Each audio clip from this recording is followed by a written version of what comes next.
हर एक व्यक्ति के पर्सनल भावे ईश्वरेर संगे ताके जोगाजोग राखते हबे। যদি ইউথ আছে কোনো পরিবারে, তাকে ব্যক্তিগতভাবে ঈশ্বরের সঙ্গে তাকে যোগাযোগ রাখতে হবে। তাকে যেন বলতে না হয় যে প্রার্থনা করো, তাকে যেন বলতে না হয় যেন ফাস্টিং করো, তাকে যেন বারবার বলতে না হয়, তাকে যেন শেখাতে না হয়।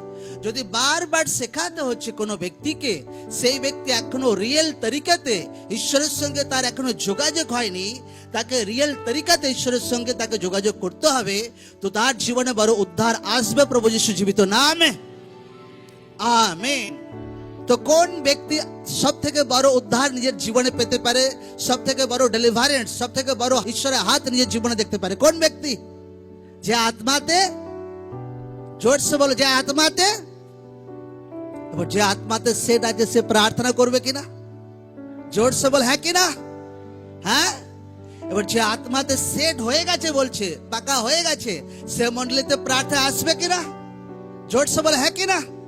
অবশ্যই আসবে। কোনো কিছু এমার্জেন্সি কাজ আছে, আচ্ছা ঠিক আছে, বহুত অনেক দূরে বাড়ি, বহু ভাই 400 কিলোমিটার দূরে বাড়ি, বহুত সেগুলো কম দেখা যায়।